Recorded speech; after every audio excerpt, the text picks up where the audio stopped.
कौन से मनुष्य जन्म से ही अंधे रोगी होते हैं? किस प्रकार के कर्म वाले मनुष्य नपुंसक हो जाते हैं?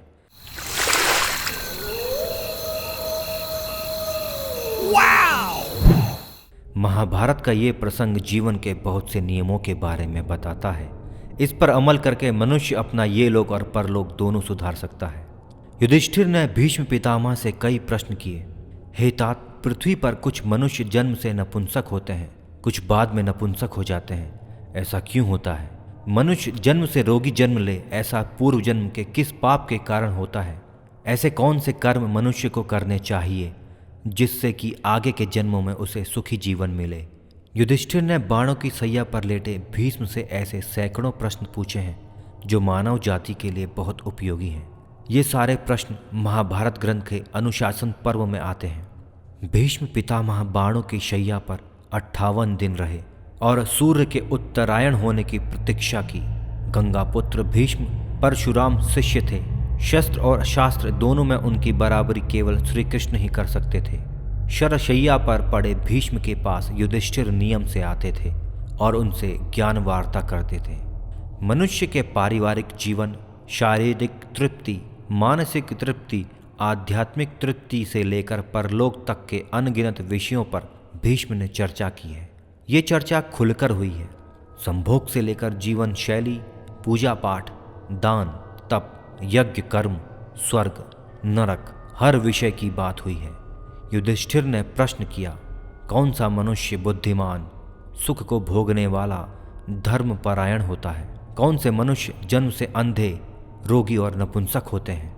भीष्म पितामह बोले, हे महाराज युधिष्ठिर, पार्वती जी ने पृथ्वीलोक पर रहने वाले मनुष्यों के स्वभाव में विचित्रता देखी तो उन्हें बड़ा कौतूहल हुआ। बाहरी रूप से एक जैसे दिखने वाले मनुष्यों के आचरण में इतना भेद क्यों?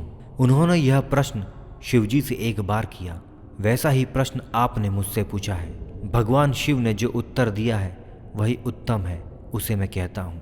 पार्वती जी ने भोलेनाथ से पूछा, भगवान, मनुष्यों को देखकर मुझे एक जिज्ञासा हुई है। कुछ तो कुशल, ज्ञान विज्ञान से संपन्न, परम बुद्धिमान और धनवान हैं, वहीं कुछ तो ऐसे हैं जिन्हें ज्ञान विज्ञान से कोई लेना देना ही नहीं और पूरी तरह से बुद्धिहीन है। मनुष्यों में ऐसा अंतर क्यों होता है? हे देव, कुछ लोग जन्म से अंधे, कुछ लोग रोगों से पीड़ित और अनेक नपुंसक हो जाते हैं। इसका क्या कारण है? भगवान भोलेनाथ ने कहा, हे देवी, जो कुशल मनुष्य सिद्ध, वेदों के ज्ञाता और धर्मज्ञ ब्राह्मणों से प्रतिदिन उनका कुशल क्षेम पूछते हैं, उसी उत्तम ब्राह्मण की तरह अशुभ कर्मों का परित्याग करके शुभ कर्म करते हैं, वे परलोक में स्वर्ग और भूलोक में सदा सुख पाते हैं। ऐसे आचरण वाले मनुष्य यदि स्वर्ग से लौटकर फिर मनुष्य योनि में आते हैं तो वह मेधावी होते हैं। जो पराई स्त्रियों के प्रति सदा दोष भरी दृष्टि डालते हैं, ऐसे लोगों का जन्म दोबारा होता है तो वे जन्म से अंधे होते हैं। जो गंदे विचारों के साथ किसी वस्त्रहीन स्त्री को निहारते हैं, वे पाप कर्मी मनुष्य इस लोक में किसी न किसी रोग से पीड़ित अवश्य होते हैं। जो दुराचारी, दुर्बुद्धि एवं मूढ़ मनुष्य पशु आदि के साथ मैथुन करते हैं, वे पुरुषों में नपुंसक होते हैं। इसके अलावा जो पशुओं की हत्या करते हैं, जीवन में आगे चलकर नपुंसक हो जाते हैं। जो गुरु शैया पर सोते हैं, गुरु पत्नी के प्रति आसक्ति रखते हैं, वे भी नपुंसक हो जाते हैं। जो वर्ण संकर जाति की स्त्रियों के साथ समागम करते हैं, वे भी मनुष्य नपुंसक हो जाते हैं। पार्वती जी ने पूछा, कौन सा कर्म करके मनुष्य कल्याण का भागी होता है? महादेव ने बताया, जो श्रेष्ठ मार्ग को पाने की इच्छा रखकर सदा ही विद्वानों से परामर्श करता है, वो कल्याण के योग्य होता है। जो धर्म के बारे में जानने की अभिलाषा रखता है, वो कल्याण का अधिकारी होता है। धर्म से सीखे सद्गुणों पर चलता है, वही स्वर्गलोक के सुख का अनुभव करता है। हे देवी, ऐसा मनुष्य यदि पुनः कभी मानव योनि को प्राप्त होता है तो वह मेधावी होता है, उसमें धारण शक्ति होती है। वो अपने परिश्रम से उन सभी चीज़ों को प्राप्त कर लेता है जिसके लिए अन्य लोग लालायित रहते हैं। आगे पार्वती जी पूछती हैं, भगवान, बहुत से मनुष्य धर्म का आचरण करते हैं पर कुछ मनुष्य धर्म का उपहास करते हैं।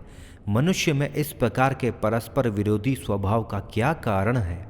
शिवजी ने इसके उत्तर में कहा, हे देवी, जो मोह में फंसकर अधर्म को धर्म कहते हैं, वे व्रतहीन मर्यादा को नष्ट करने वाले पुरुष ब्रह्म राक्षस कहे गए हैं।